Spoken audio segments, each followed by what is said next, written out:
Alors bonsoir à toutes et à tous et bienvenue pour cette rencontre avec Joyce Ormand et Gringe, où il sera surtout question de folie, qui est le thème de leur dernier livre. Alors vous, Joyce Ormand, vous avez étudié la philosophie et vous êtes assez rapidement mise à l'écriture, non sans succès, puisque votre premier livre, Boys, Boys, Boys, a d'emblée décroché le prix de Flore. Pour la petite histoire, c'est un prix qui est bien doté, mais il permet aussi aux lauréats de se voir offrir pendant 1 an un verre de pouille fumée. Je ne sais pas si vous avez Alors bien accepté bien la tradition. Doté, je n'ai pas vu la couleur de l'argent s'il est bien doté. Hein. Ah bon? Non, mais peut-être à l'époque, il n'était pas encore.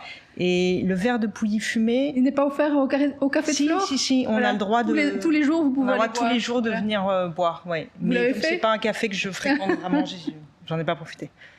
Voilà. Alors avec À la folie, votre 10e livre déjà, vous nous proposez une expérience d'immersion dans l'univers psychiatrique. Pendant 1 an, vous avez vécu aux côtés des patients et des soignants de 2 hôpitaux et vous en avez tiré un livre passionnant qui pose beaucoup de questions sur la place accordée aux malades mentaux dans notre société. Gringe. Ou Guillaume Tranchant. C'est comme tu veux. Dans l'intimité. Ouais. Ouais, voilà. Vous êtes rappeur, vous avez travaillé en duo avec Orelsan, mais aussi en solo. Vous êtes comédien et désormais auteur. Et c'est l'intimité de votre relation avec votre frère schizophrène que vous partagez dans ce livre fort, Ensemble, on en boit en silence. Alors, je ne sais pas si vous avez lu le livre l'un de l'autre. Oui. Merci. Quand même. Moi, je lis ce qu'on me donne à lire sous la contrainte, généralement, et je le fais pas.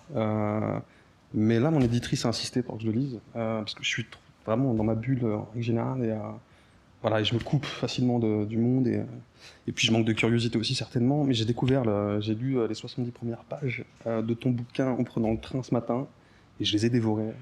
Je voulais te le dire, j'attendais de te le dire là maintenant. J'ai pris une vraie claque, une précision dans l'écriture et une manière de retranscrire les codes relationnels à l'hôpital. Et puis cette galerie de persos, quoi, je les ai déjà vus. Enfin, ouais, Youssef, je l'ai déjà vu, tu vois. Je trouve ça hyper fort. Et du coup, j'ai hâte de poursuivre la lecture. Merci. Et vous, Joy? Ah oui, bien sûr, mais moi je suis une très bonne élève et j'aime la contrainte. Donc j'ai lu évidemment le livre de Gringe et ça m'a passionné justement la façon dont nos 2 travaux peuvent rentrer en écho, parce que moi je suis vraiment dans la boîte hermétique et j'en sors pas. Je prends pas du tout en compte le hors-champ justement de la maladie, comment ça affecte l'extérieur, la famille, les proches. Et Gringe, justement, il est dehors, il est dans l'angle mort de mon livre à moi. Et voilà, donc ça m'a déjà énormément intéressée. Et puis, j'ai trouvé que c'était un magnifique portrait, évidemment. Et moi, c'est ce que j'ai tenté de faire, mais dans une distance, justement, pas dans cette proximité fraternelle.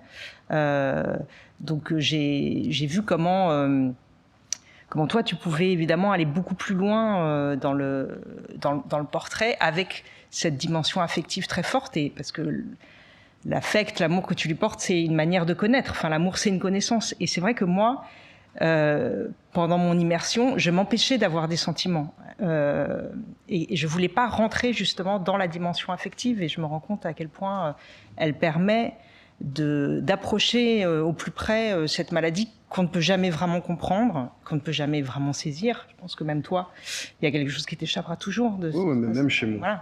Voilà. Ouais, bien sûr. Je suis d'accord avec toi. L'amour, c'est une porte d'entrée. Voilà, donc je suis contente de dialoguer avec Gringe. Alors j'aimerais vous demander quelle était l'étincelle à l'origine du projet d'écriture. Je pense que Gringe, c'est votre éditeur qui vous a proposé le sujet. Et comment avez-vous réagi à cette invitation? Comme une aubaine. Moi, ça me survenait à un endroit de ma carrière, en tout cas de ma vie, où je finissais de tourner. J'étais parti 1 an défendre mon album sur scène, et j'avais plus rien. Et puis j'avais le contre-coup d'après-projet, donc des trucs espèce de spleen et peu d'envie. Et c'est 2 maisons d'édition, c'est Harper et Wagram Livres qui se sont concertés et qui m'ont proposé ce projet, quoi, qui cherchaient, je pense, quelqu'un qui soit pas forcément issu du milieu littéraire. Et ils m'ont offert une espèce de carte blanche, une semi-carte blanche autour de la schizophrénie, puisque j'avais dû en parler et puis j'avais fait un morceau dessus. Et voilà comment c'est né, quoi. Je me suis embarqué directement dans l'aventure. Et vous, est-ce que vous vous rappelez de ce moment en particulier où vous vous êtes dit il faut vraiment que j'écrive sur ce sujet-là? Ouais. C'est peut-être un cheminement, en fait. Oui, c'est un sujet qui m'a toujours intéressé, que j'ai abordé par mes études. En effet, j'ai fait de la philosophie, donc je l'ai déjà abordé par des philosophes, par Foucault, par Deleuze, par d'autres, Canguilhem. Bon, donc j'avais approché cette question d'une façon intellectuelle. Et par ailleurs, j'ai toujours une inclination pour le sujet. C'est les mystères des tempéraments aussi. J'ai toujours une inclination pour la folie, qui est pas du tout liée à une histoire personnelle, parce que dans mon entourage, dans ma biographie, j'ai jamais croisé ça. Mais j'ai toujours eu une espèce d'empathie pour ce monde-là. Et en fait, c'est un sujet que j'avais déjà traité dans des précédents livres, mais de manière beaucoup plus métabolisée, beaucoup plus fictionnalisé. Par exemple, j'ai écrit sur un boucher qui est fou de viande, qui devient littéralement fou avec les animaux, avec la viande. J'ai écrit sur un monstre mi-homme, mi-ours qui interrogeait déjà la question de la norme. J'ai écrit un livre sur Joey Starr qui n'est pas un psychotique, mais que j'avais pris aussi comme ce corps qui déborde. Voilà, j'ai écrit sur des hommes qui s'enferment dans des maisons qu'ils construisent eux-mêmes. Enfin, j'avais un peu tourné autour du sujet. Et puis, comme j'aime par ailleurs l'écriture d'immersion, me donner des terrains, ça faisait longtemps que je l'avais pas fait. Je me suis dit c'est le moment de conjuguer à la fois mon désir d'immersion et puis un thème autour duquel je tourne depuis assez longtemps. Alors chacun à votre manière et pour des raisons différentes, on peut dire que vous avez une position privilégiée. Vous, celle de frère qui connaît Thibaut depuis toujours, et vous, Joyce Ormond, à l'opposé, peut-être celle d'observatrice qui n'est a priori impliquée en rien. Pouvez-vous peut-être nous donner les avantages et les inconvénients de ces deux positions ? Je pense que c'est la question de la distance. Moi, c'est vrai que c'est difficile de ne pas faire d'affect avec mon frère. Et de pas non plus corrompre sa confiance. Je voulais absolument pas faire de lui un espèce de sujet d'étude ou le voir comme une souris de labo. Et je lui disais, je sais que lui il était très frileux à l'idée que je l'observe de plus près d'habitude. Donc il a fallu que je le rassure, et en même temps moi il a fallu que je me censure entre guillemets parfois dans l'écriture, que je trouve la juste distance entre pudeur et puis aller dans touiller le fond et aller au fond des choses, quoi. Il y avait des sujets sur lesquels je pouvais pas me permettre de passer, la sismothérapie, ouais, c'est la sismothérapie. Donc voilà, mais c'était ça, quoi. C'est cette hyper proximité qui à la fois m'a aidé quand même à écrire. Et puis j'ai su l'embarquer avec moi petit à petit. Donc ça a été une espèce de récompense aussi. Puis ça a été valorisant pour tous les deux. Et en même temps, savoir garder la juste distance, quoi. Pas empiéter de trop non plus sur son intimité. Et pour vous ? Cette expression de juste distance, pour moi, elle est essentielle. Et je l'utilise souvent parce que c'est d'abord ce qui m'occupe dans l'écriture. Je pense que c'est vraiment la question de l'écriture, la juste distance avec son sujet en général, et alors avec la folie encore plus, parce qu'il y a des questions éthiques très, très fortes qui rentrent en jeu. Donc, mon livre, c'est aussi un livre qui interroge la juste distance. C'est pour ça que j'ai fini par me mettre en scène dans ce livre. Au début, je pensais ne pas apparaître. Et je me suis dit que ça n'était pas tout à fait honnête et juste, précisément, parce que ma présence, elle était de fait perturbante dans ce service. Tout d'un coup, il y avait un corps étranger, quelqu'un qui n'avait rien à faire là, et qui venait traîner dans les pattes des patients et des soignants, qui n'avait rien à faire de ses journées,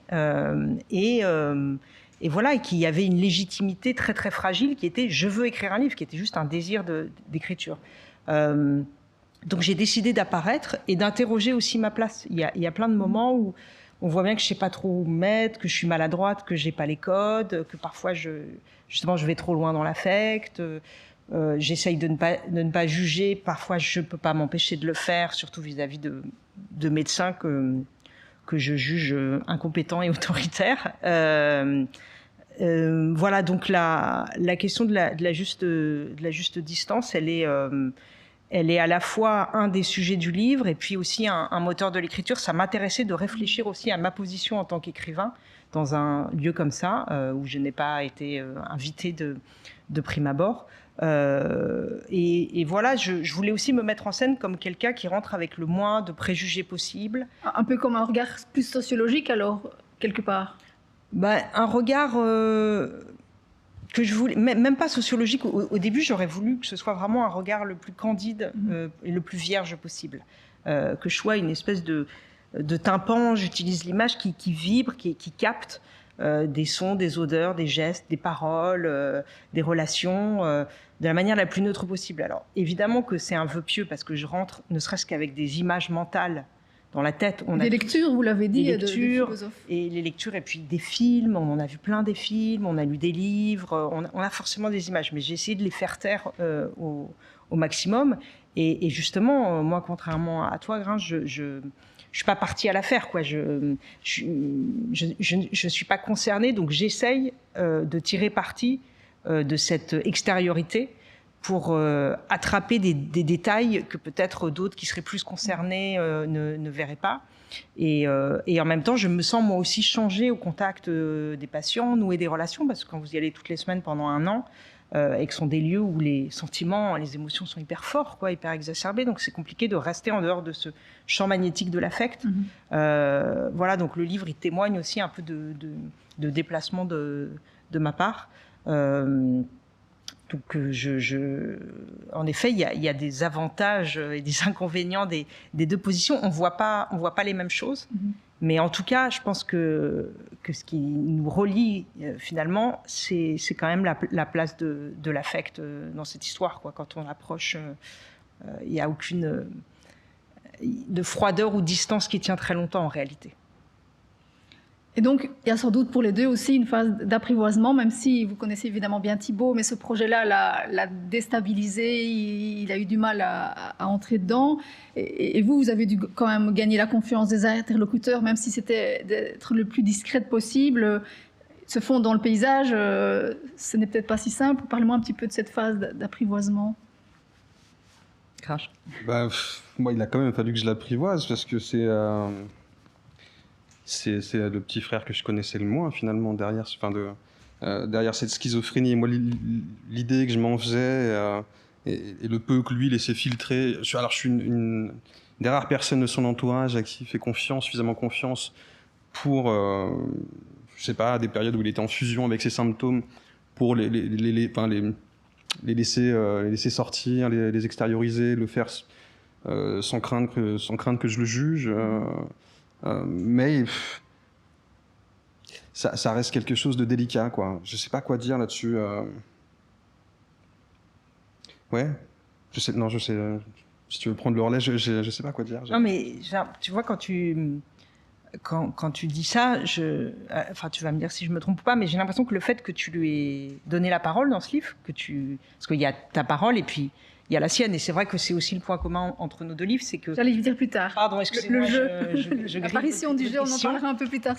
Question, mais c'est vrai que tous les deux, on a une place de témoin et de passeur de la parole, du psychotique, du schizophrène, du fou. On pourrait discuter longtemps sur ces termes, mais voilà, on les donne aussi à entendre, et on les incorpore directement, brut, dans notre propre langue. Donc ça, je me dis que c'est aussi une façon de témoigner, toi comme moi, c'est comme ça que je le vois, de notre incapacité à un moment à approcher trop près. On n'a rien d'autre à faire. Mais c'est pour ça que le terme apprivoisé résonne. Il y a le petit frère que je connais, avec qui j'entretiens des relations, avec qui climat de confiance est installé, instauré depuis un bail. Mais c'est vrai que je l'ai découvert chemin faisant, et grâce à l'écriture de ce bouquin, quoi. Je l'ai approché de manière un peu plus intime, dans la complexité de sa schizophrénie, de comment lui éprouvait et vivait ses hallucinations, ses symptômes, ses difficultés aussi à s'ancrer dans la réalité, dans la nôtre. Ça, c'est des choses que je projetais, que je fantasmais, c'est des trucs... ce bouquin m'a permis ça, m'a permis de rendre toute la complexité, une partie de la complexité de son mode de fonctionnement. Et donc j'ai rencontré mon frangin une 2e fois, ouais. Mais toujours à tâtons et en devant le rassurer. Je me rappelle qu'il fallait que j'envoie le premier fragment corrigé, il fallait que je l'envoie immédiatement, et qu'il y ait un droit de regard dessus, et qu'il me dise ok, ça passe la douane, ça dégage, non, ça tu parleras pas de ça. Et je le sentais en plus. volatile quand tu demandais de rentrer en profondeur et en détail sur des sujets qui m'intéressaient moi, ces symboles, parce qu'il écrit beaucoup, il dessine, et il y a des symboles récurrents, il y a des choses, et je me dis, mais à quoi t'associes ça, quoi? Et puis moi, les souvenirs que j'avais de lui, il y a quelques années, par exemple, il s'amusait à fixer le soleil vraiment des heures durant, et il entretenait une espèce de relation mystique avec le soleil. Il me disait, c'est une manière de recharger mes batteries, moi aussi, et pour les gens de mon entourage, ça les hallucinait seulement. Ils flippaient que Thibaut se crame la rétine et surtout ils flippaient aussi du regard des gens sur Thibaut. Moi je l'observais de manière, je l'observais fasciné, quoi, parce que je savais que voilà, lui il plaquait des symboles et du sens et j'étais désireux de comprendre à l'époque déjà pourquoi, mais il était incapable de m'en parler. À un moment donné, vous dites « je refuse d'instrumentaliser son affection ». Donc on sent quand même que vous êtes toujours sur une ligne de crête. Ouais, et puis c'est aussi le truc de, à un moment donné, j'ai pas envie de... C'est marrant, hein, c'est ma conviction intime, et j'avais peur que ça dénature aussi notre relation, que ça nous éloigne. Le fait de m'approcher de trop près, je voulais pas que ça dénature la relation qu'on avait déjà, qui est une relation belle et de confiance, et suffisamment distante quand il le faut, et proche à d'autres moments. Et c'était ça qui m'inquiétait, quoi. Je voulais pas d'un coup rencontrer trop de spécialistes et me documenter de trop, parce que j'avais peur que l'expertise que j'en tirerais biaise le regard de grand frère que je porte sur mon petit frère, quoi. Et pour vous, est-ce que le contact a été facile? Les médecins peut-être ont été un peu réticents de devoir aussi peut-être dévoiler certaines pratiques. Les patients, chacun a sans doute réagi à sa façon. Alors j'ai été plutôt bien accueillie par les patients, essentiellement pour une raison que tu connais, qui est qu'on s'ennuie tellement à l'hôpital psychiatrique, il y a tellement rien à faire. J'ai un chapitre qui s'appelle « Le temps est mort », c'est vraiment ça. C'est une expérience de l'ennui, de la durée, de la répétition morne des mêmes activités, des mêmes plateaux repas. Et donc moi, j'étais un élément extérieur. Je venais donc tous les mercredis, et on savait que le mercredi, il y avait l'écrivain qui venait de dehors, et qui était en plus complètement disponible pour parler, pour écouter. Contrairement aux infirmiers ou aux médecins qui étaient évidemment sous-effectifs et qui n'avaient pas le temps et qui étaient agacés, qu'on avait assez d'entendre Jessica raconter 18 fois la même histoire, alors que moi, j'étais là pour recueillir. Donc, et puis j'offrais des clopes. Et donc j'étais la petite attraction du mercredi, et pour cette raison, hein, je ne pense pas que ce soit pour... mon humanité profonde. Pour cette raison, essentiellement, j'étais plutôt bien accueillie. Après, il y avait des patients qui étaient dérangés par ma présence, ce que je comprends très bien, donc j'essayais d'être discrète. Du côté des soignants, ça a été plus compliqué, parce qu'en effet, il y avait ceux qui n'étaient pas ravis que je sois là, assister à des scènes parfois de violence, de maltraitance, le plus souvent dû justement aux sous-effectifs. Et puis à leur mauvaise pensée, que je trouvais par ailleurs complètement légitime. Enfin, c'est normal qu'ils soient agacés, fatigués, etc. Et puis il y avait des soignants qui étaient contents que je sois là pour témoigner aussi de leur souffrance à eux. Voilà, justement lié au pouvoir administratif, aux restrictions budgétaires, au fait qu'on manque de personnel, et donc qui voulaient que je sois aussi leur porte-parole, voilà, et qui étaient plutôt contents que quelqu'un vienne avec bienveillance, hein, a priori, dire que l'hôpital psychiatrique va très mal en France. Voilà, donc c'était ambivalent et c'était changeant. Il y avait aussi des gens qui, au début, étaient contents de ma présence, puis je les ai agacés, ou l'inverse, qui m'ont apprivoisé petit à petit, parce qu'il fallait s'apprivoiser les uns les autres. Voilà. Mais c'est vrai qu'il y a eu pas mal de moments de tension quand même. Et à un moment, finalement, quand j'ai terminé l'immersion, au bout d'un an, je me suis dit, il est temps de partir pour deux raisons. Parce que ça devenait trop tendu avec certains soignants. Et aussi parce que je sentais que cette relation affective dont on parlait tout à l'heure, elle pouvait devenir trop importante avec certains patients de mon côté. Et je me disais, mais c'est quoi ta place? T'es pas visiteuse d'hôpital psychiatrique, t'es pas la famille, t'es pas les amis, t'es pas soignante.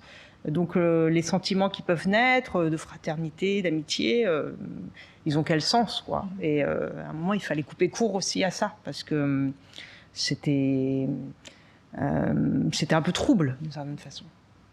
Je vais citer un passage qui pour moi est important parce qu'il montre une grande forme d'humilité dans votre démarche. C'est une expérience qui, loin d'éclairer, de démêler, opacifie et maintient dans l'ignorance, l'ambivalence, une expérience sans révélation, sans dénouement, sans fin. Pourtant, cette ignorance est une grâce, elle apaise et fortifie, libère et assagit, rend disponible, vacant, simple pisteur de chants et de traces en forêt, simple récepteur, tympan vibratile et pupille béante pour, le temps d'une expérience, se débarrasser de l'écrasante charge de la vérité. Je ne saurais mieux dire. Non, mais c'est un moment un peu solennel du livre où je prends la parole pour dire, mais finalement, qu'est-ce que ça m'a appris tout ça parce que c'était quand même une expérience très forte. Et c'est vrai que je disais que j'avais tâché de rentrer avec le moins de préjugés possible. Et je m'étais dit, je vais apprendre ce que c'est que la psychiatrie, ce que c'est que la maladie mentale, etc. Et ce qui était troublant et passionnant aussi, c'est qu'en fait, plus j'étais là, moins je comprenais. Et que ce que je découvrais, c'est qu'il n'y avait pas de savoir possible et de vérité possible sur ce mystère de la folie. On pouvait l'approcher, on pouvait être justement bienveillant, empathique, on pouvait être là, surtout c'est la question de la présence, c'est comme ça qu'on soigne, d'abord par de la présence, mais qu'il y avait quelque chose qui échappait toujours et que pour un écrivain, il y a quelque chose d'assez réconfortant de voir que c'est un endroit où il n'y a pas de vérité qui tienne, on ne peut pas être dogmatique, on ne peut pas être définitif, on ne peut pas être idéologue, qu'un schizophrène, le matin, un médecin m'explique qu'il va aller justement en sismo, avoir des électrochocs, et puis le lendemain on m'explique que non, en fait il est guéri, il va sortir. Un type qui entend des voix, le lendemain va tenir des discours extrêmement rationnels, que tout ça est flottant, ambivalent, qu'il n'y a jamais de certitude.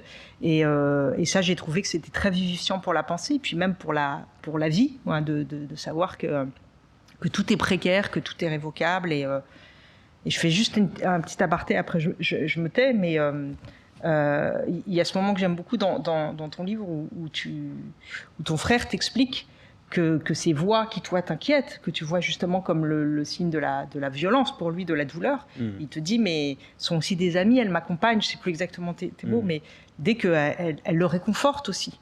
Et ça, c'est une des choses que j'ai apprises également à l'hôpital psychiatrique. Je me disais, mais c'est horrible, ils ont des voix, il faut leur enlever leur voix. Et que les médecins m'avaient dit, mais en fait, ça les tient, ça comble des trous de solitude, ça n'est pas que délétère, ça n'est pas que mauvais. Et je me disais, c'est tout, ça résume très bien la question, c'est-à-dire qu'entendre des voix, ça peut être une souffrance immense, et en même temps, ça peut aussi vous tenir en vie. Voilà, et voilà, ça m'a frappé quand tu parles de ça. Quand ton frère finalement te dit... il m'explique que ça comble aussi des absences, des moments de solitude, des failles, que ça remplit quoi, le vide de la solitude créée par l'isolement, la marginalité, la mise à l'écart. Et puis lui, surtout que ça le stimulait énormément aussi pour écrire. Certaines le stimulaient en tout cas. C'est passionnant ça en tout cas. Le fait qu'il se crée des avatars, et des compagnons de fuite, de route, c'est très réel pour lui. Toujours un peu. Alors vous avez choisi tous les deux d'offrir le jeu à vos interlocuteurs et c'est loin d'être anodin. D'ailleurs, Gringe, vous écrivez que trop souvent on ne voit en Thibaut qu'un symptôme, ce qui le dépossède de sa personne et de son histoire, et le jeu vient réparer ça, puisqu'il prend lui-même possession de son histoire. De toute façon, il n'était pas question que moi je me soustrais à la parole de spécialistes et pour le peu que j'en ai rencontré en plus, j'étais incapable de poser une expertise et je voulais surtout pas en poser une de médicale ou donner mon point de vue sur la santé. Je pouvais le faire par bribes. J'ai fait une super rencontre, c'est Boris qui est chercheur en biologie moléculaire à Sainte-Anne. Lui il y a eu un feeling et il a su trouver les mots, il a su adapter son discours, le vulgariser un peu pour que je puisse comprendre. Donc j'ai découvert certaines choses. J'ai oublié complètement ta question de départ. C'est le jeu, vous lui offrez un jeu et donc... la parole, c'est ça. Voilà. Et moi j'ai interviewé Thibaut quelques semaines avant que j'attaque l'écriture du livre, et il fallait que je pose un dictaphone et que je le laisse un peu parler, je le laisse venir à moi, que je jette 2-3 hameçons pour voir comment il réagissait, est-ce qu'il était capable de me décoffrer, quoi. Ça n'a pas été une mince affaire, mais par morceaux. Il me livrait C'était surtout sur ses voyages, moi, je pense qu'il y avait plein de trucs à raconter, parce qu'il, de manière hyper opaque, il avait fait quelques retours sur certains de ses voyages, puis nous, on a voyagé tous les deux aussi. Donc j'ai pu, moi, constater sa folie fascinante en temps réel. Mais j'avais besoin de matière, quoi. Et je me disais, au final, ça m'amusait de mélanger les voix. On parlait de schizophrénie déjà. Donc emprunter la voix de mon frère pour le raconter, lui laisser la parole à des endroits quand il s'en sentait la capacité. Il m'envoyait des textos, j'ai demandé de commenter certains passages, me partager des textes un peu datés. Sa rencontre avec l'hôpital psychiatrique, je sais qu'il avait énormément écrit sur le sujet, et que je trouvais des trucs cyniques et très très drôles et très vrais en plus, quoi. Donc je voulais qu'il me partage certains de ses textes, mélanger les voix, construire une espèce de labyrinthe, de labyrinthe un peu, une espèce de narration labyrinthique pour reproduire ce que pourrait être une schizophrénie, quoi, un état de schizophrénie, ce vacarme intérieur permanent. Et surtout lui laisser la parole, quoi. À travers ces voyages, on s'était approché sa schizophrénie au plus près.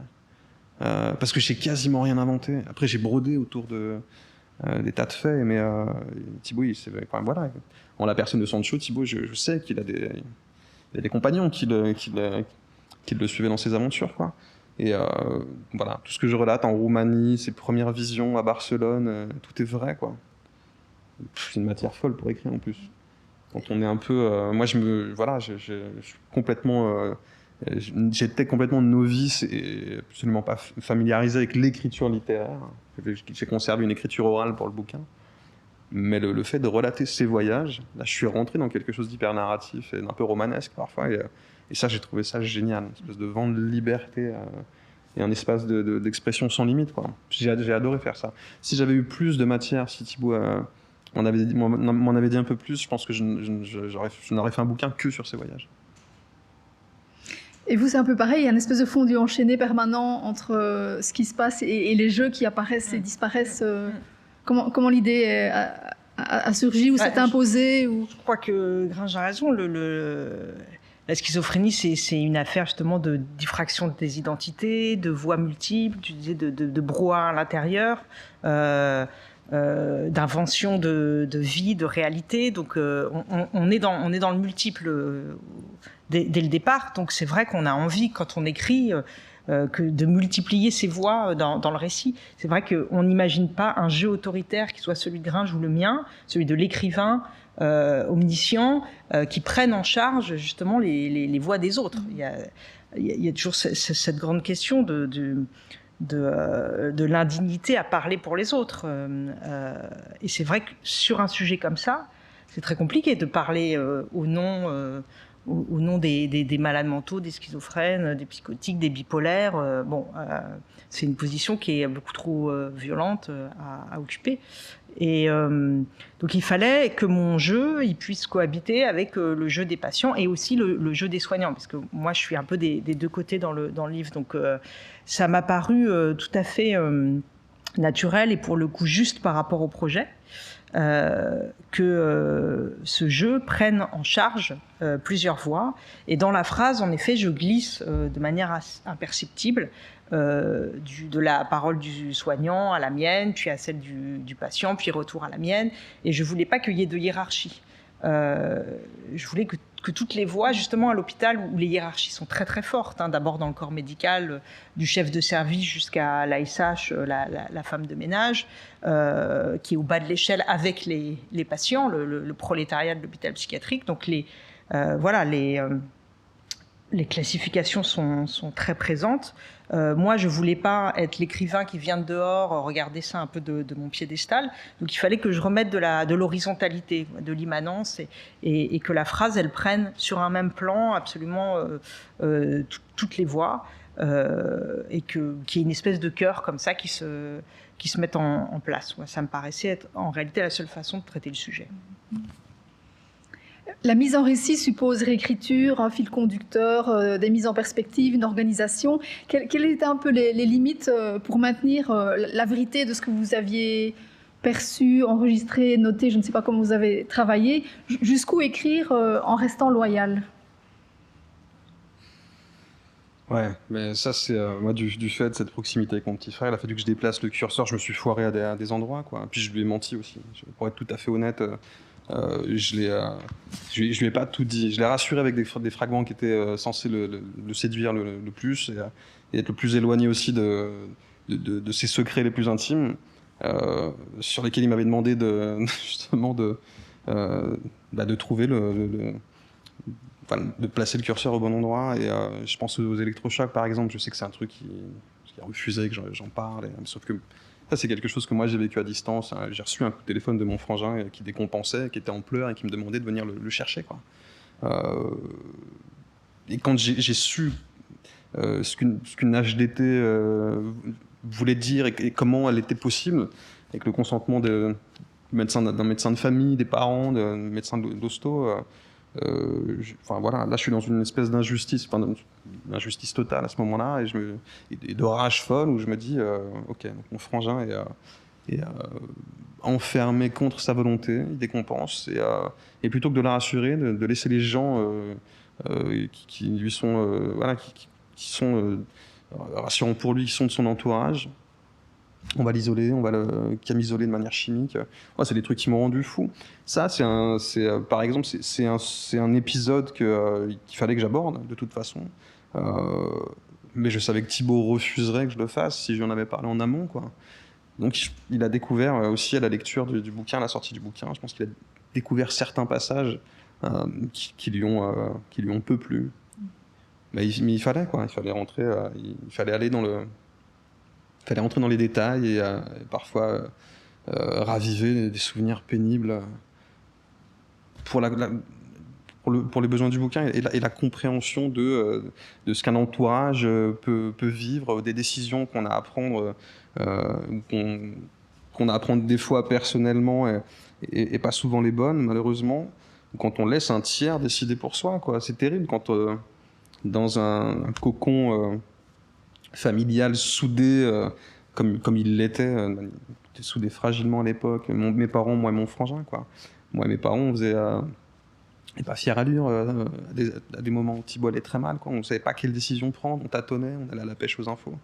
Et de laisser justement des médecins, psychiatres, experts, ou en tout cas qui incarnaient ces figures-là, prendre des décisions à nos places ou nous orienter, ça a été un truc difficile. Comment vous êtes positionné, vous, par rapport à la loyauté du matériau, par rapport au matériau qui était le vôtre? De fait, c'est pas un travail de journaliste, c'est pas un reportage, je suis pas journaliste, je suis tenue à aucune vérité ou objectivité. J'ai voulu faire un travail littéraire, ce qui implique une totale liberté d'invention, de fiction. L'objectif étant non pas la vérité, mais la justesse, une fois de plus. Il s'agit d'être juste, loyal précisément, mais pas forcément dans la vérité exacte de la restitution de tout ce qui a été dit. Donc, je tenais quand même à restituer de la manière la plus proche et nette et exacte possible les propos des patients. D'abord parce que c'est une langue extraordinaire, hein, tu en as fait l'expérience. Et pour un écrivain, c'est une forme d'offrande, quoi. C'est de pouvoir prélever cette langue du délire. Qui est extrêmement précieuse et qui a sa musique propre, qui pour un écrivain aussi est passionnante parce que c'est la langue de l'invention de réalité autre, c'est la langue de la fiction par excellence. Parce que le fou, c'est d'abord celui qui est déçu par la réalité, qui donc en construit une autre qui lui correspond mieux. On est au cœur de la fiction. Donc ça, j'ai voulu vraiment la restituer le plus proche possible de ce qui m'avait été dit. Sauf que je n'enregistrais pas avec un dictaphone parce que pour le coup, toi, tu pouvais te permettre dans la proximité avec ton frère, mais moi, je trouvais ça quand même assez agressif et intrusif avec mon truc. Donc j'avais juste un tout petit carnet dans la poche et je prenais des notes. Donc souvent, après avoir assisté à un entretien, par exemple, j'allais me cacher dans un coin et puis tout de suite noter pour pas oublier. Mais il y a forcément quelques approximations. Après, je me suis aussi permise de mettre dans la bouche de certains patients des propos qui émanaient d'autres ou que j'avais pu trouver dans des manuels de psychiatrie, mais qui me semblaient tout à fait cohérents avec ce que m'avait dit un patient et surtout pouvoir nourrir son personnage, sa parole, pouvoir alors toujours en allant dans le sens du patient, ce que j'imaginais être son sens, parce que c'est bon. Mais voilà, d'essayer de nourrir aussi ces personnes qui sont devenues nécessairement des personnages, voilà, par le biais de l'écriture. Donc je me suis permise en fait un travail de montage, hein, comme on fait quand on fait un documentaire. Par exemple, un documentaire, c'est pas la réalité, c'est du montage. Donc là, il y a aussi du montage. Il y a quelques scènes inventées. Alors il y a par exemple un personnage de fiction clairement au centre du livre qui s'appelle Fantomette. Alors je sais que certains lecteurs y ont cru, mais moi il me semblait très clair qu'elle était inventée, mais voilà, qui était aussi une manière de dire au lecteur attention, on est aussi dans une histoire. Et puis j'ai pu voilà, inventer quelques scènes, mais qui étaient toujours issues ou inspirées de faits réels, si je puis dire. Mais voilà, je dirais que c'est essentiellement quand même une restitution d'une réalité très proche et très fidèle, mais avec cette liberté d'inventer parfois, non pas juste pour le plaisir d'inventer, mais pour essayer de faire voir encore plus fort justement cette réalité-là. Parfois, je me disais, tiens, la souffrance... il y a un homme qui s'appelle Arthur dans le livre, qui est un grand mélancolique, qui est vraiment un bloc de souffrance. Je le dis, c'est celui qui m'a le plus déconcerté. C'est un trou noir, vous êtes face à lui, vous savez même plus quoi dire, quoi faire. Enfin, c'est vraiment la tragédie pure. Et je me disais, comment est-ce que je peux faire sentir au lecteur cette souffrance? C'est impossible. Même moi, je n'ai pas accès à sa souffrance. Alors, la traduire dans les mots, c'est encore plus impossible. Et en même temps, j'avais envie. J'avais envie d'essayer d'attraper quelque chose quand même de ce malheur-là et de le restituer. Et il m'a dit certains mots, cet Arthur, que j'ai retranscrit. Et j'ai inventé une phrase que j'ai mise dans sa bouche. Il ne l'a pas dite. Et d'ailleurs, tout le monde m'en parle de cette phrase. C'est la première fois que je dis que je l'ai inventée. Mais parce que je me suis dit, là, on va peut-être toucher quelque chose de lui. Et il aurait pu le dire. J'ai senti qu'il aurait pu le dire.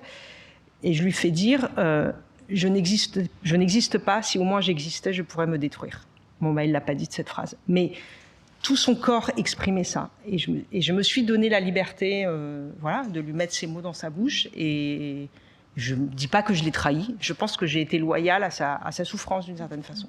Donc voilà, le travail, il s'est fait aussi un peu comme ça. Mais c'est vrai qu'en dernière instance, on peut dire que j'ai une position un peu de puissance, d'autorité, et que c'est moi qui décide. Mais j'ai tâché de le faire quand même avec délicatesse, pas juste pour servir ma cause. Et comment avez-vous procédé? Un peu au fur et à mesure, vous passiez par l'écriture, parce que c'est peut-être aussi une manière de digérer et de mettre de la distance par rapport à quand même toute cette souffrance qui vous arrivait quand même en pleine figure? Ou est-ce que vous avez attendu d'avoir toute l'expérience, tout le matériau pour décanter les choses? Ouais, j'ai attendu. En fait, pendant 1 an, donc j'y allais toutes les semaines. Et je prenais des notes. Et puis je lisais aussi en parallèle. Je voyais des films, des documentaires, etc.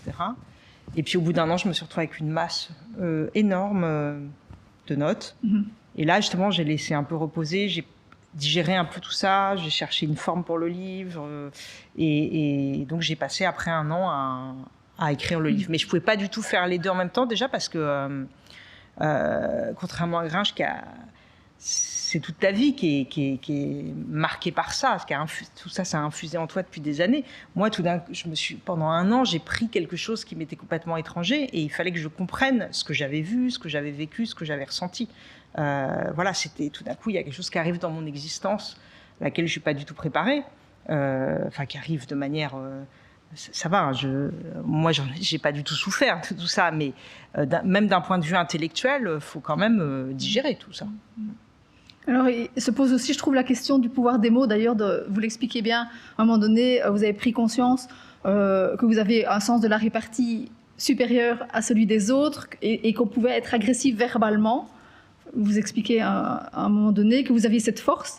Et c'est sans doute pas un hasard si vous avez choisi aussi le rap pour vous exprimer, parce que les mots arrivent avec force. Le pouvoir des mots, c'était une autre manière de l'utiliser, entre guillemets, de s'en servir, mais vous êtes toujours bien conscient de ça? Ouais, du pouvoir des mots, bien sûr. Moi, oui, petit, c'était pour compenser certainement une génétique douteuse. J'étais ni courageux ni téméraire, hein. Du coup, j'avais le pouvoir des mots pour influer sur une situation, influencer je sais pas, le jugement des autres, des potes à l'école. Mais je sais pas d'où c'est né. Certainement un truc hérité aussi des parents. J'ai grandi dans une espèce de bouillon, une espèce d'effervescence artistique. J'ai 2 parents qui sont comédiens de théâtre à l'origine. Donc j'ai toujours vu toujours une espèce de brassage de plein de gens, de plein d'horizons différents chez moi. Et les mots, quoi. C'était les mots à travers la musique, le cinéma. Moi, ma littérature, c'est quand même beaucoup le cinéma. Et depuis gamin, je pense que j'avais plus de... Je suis pas un esprit matheux, pragmatique, cartésien. Je suis en périphérie de toujours plein de trucs. Ça fuse, mais ça va... ça part un peu dans tous les sens très souvent, quoi. Du coup, l'exercice de l'écriture me permet aussi, moi, d'entretenir une gymnastique où je synthétise davantage mes réflexions, mes pensées, où je me rassemble davantage. Et donc, je l'entretiens depuis gamin.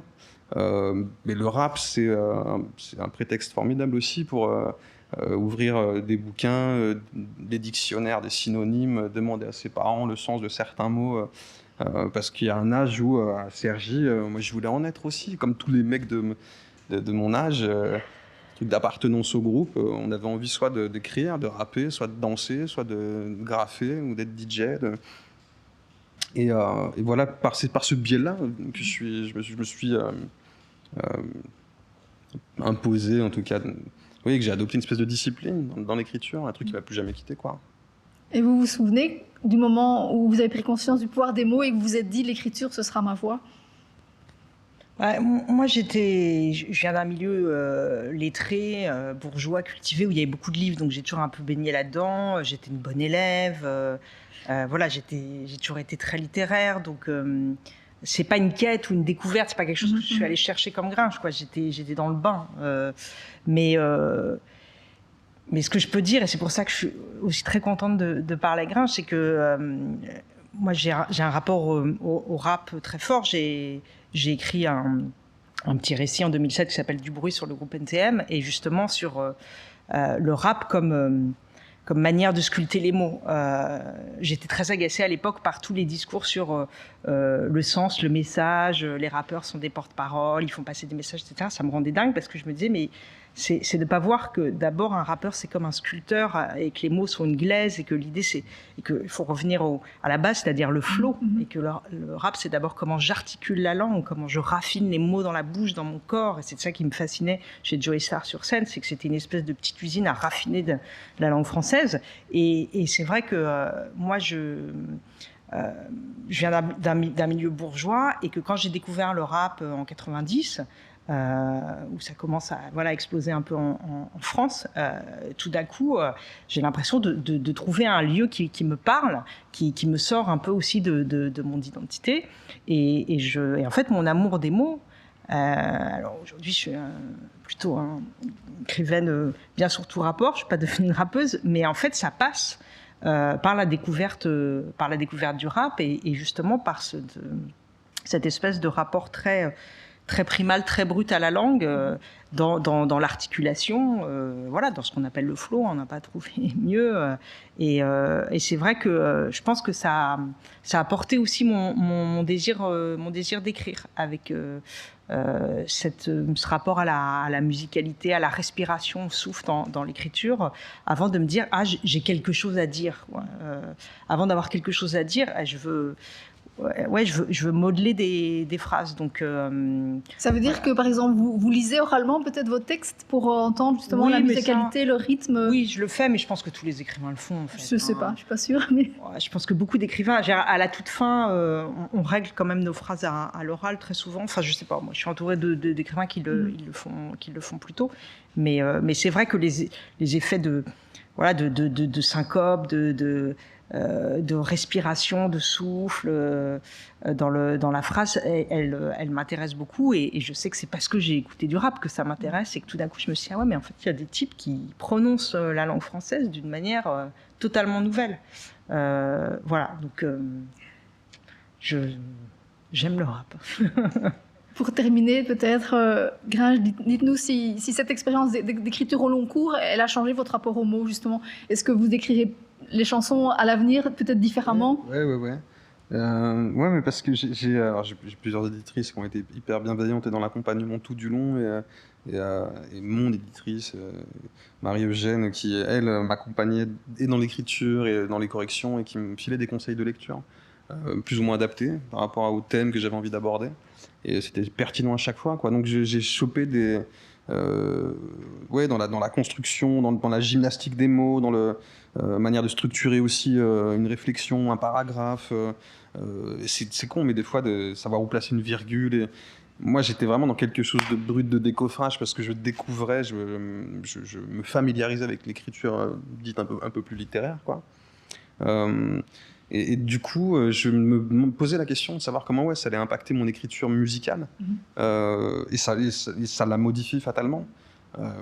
Après, je fais gaffe aussi à faire en sorte de ne pas être trop littéraire quand j'écris des morceaux. J'ai besoin D'être plus brut, ouais, puis de retranscrire une urgence. Il faudrait quand même rester spontané. C'est ce qui fait l'essence aussi de... Il y a des rappeurs aussi qui sont hyper poètes, très oniriques dans la manière de dire, d'écrire. Ils ne sont pas du tout dans justement cette espèce de lâcher prise avec les mots et de spontanéité. Moi, c'est ce qui m'intéresse le plus, les rappeurs qui me touchent le plus. Joey, Joey et Cool Chain à l'époque, mais des mecs comme Nesbill, je vais vous sortir des noms, mais c'est... Nesbill, il a dit au grand... qu'est-ce qu'il a dit ? Au grand rappeur, la banlieue est reconnaissante. C'est des mecs qui détournent des maximes connues, qui déforment la langue, je trouve ça génial. Et lui, c'est un mec qui est dans l'urgence et c'est viscéral. Moi, j'aime quand l'écriture ou l'art est organique et qui brasse quoi, à l'intérieur. Mais c'est marrant parce que tu disais, quand j'écrivais, je me demandais où placer la virgule. Ouais. Alors que quand tu rappes, tu fais que ça, de la ponctuation. Enfin, pour moi, le rap, tu vois, tu rappes, tu fais que placer des virgules, des points-virgules, des deux points, des tirets. Ouais. Et tu vois, ça c'est un truc que je faisais naturellement, hyper intuitive sur les premiers fragments, à l'écriture des premiers fragments, parce que je le fais de manière hyper intuitive et parce que mon oreille s'est calé là-dessus. Tu vois, quand je suis en studio, quand j'écris quelque chose que je retranscris ou je me mets à chanter, je sais où sont mes placements, tu vois. J'ai une espèce de manière de poser mes mots. Je pose mes mots d'une certaine manière. Et Marie-Eugène, qui m'accompagnait dans l'écriture, la correction, justement, me disait super, tu conserves cette espèce de forme orale très urgente, mais il y a des ponctuations qui se mettent à tels endroits et qu'il faut, il faut respecter un tant soit peu, tu vois. C'est ça, c'est des petites découvertes et j'ai trouvé ça super. Les éditeurs sont toujours très chiants avec la ponctuation, j'ai remarqué. Moi, je me bats toujours aussi. Parce qu'on veut me rajouter des virgules. Et je dis, mais non, justement, c'est ce truc, cette espèce de flow syncopé du rap où tu veux faire sauter toutes les virgules pour que, tu vois, il y ait une espèce avaler des mots. J'avais des expressions, dans le rap, on avale énormément de mots, on se permet de le faire. J'ai pas d'exemple en tête, c'est dommage, mais c'est un truc qui est depuis quelques années qui est vachement hyper répandu. On se passe de mots, on synthétise de plus en plus les phrases, juste pour garder le cœur de l'image. Un truc qu'on peut pas trop faire, ou ça dépend. Après, ça dépend des libertés qu'on s'autorise à l'écriture. Mais moi, j'ai adoré justement qu'on me cadre un peu et qu'on me corrige, qu'on me reprenne, parce que c'est des automatismes que je n'avais pas et qui me fascinaient chez les autres énormément. Chez certains auteurs que j'ai pu lire, par exemple. Des mecs comme Bukowski qui ont des écritures hyper éclatées, mais tellement précises, ça rapproche pour moi du rap, une écriture de l'urgence, et en tout cas de l'instantané. Et d'autres beaucoup plus en place. Et Sartre, les mots de Sartre, par exemple, c'est terrible, hein, parce qu'une fois j'ai dit à mon éditrice, quelle branlette intellectuelle incroyable, je trouve qu'il jongle avec les mots de manière hors pair. Je trouvais ça incroyable.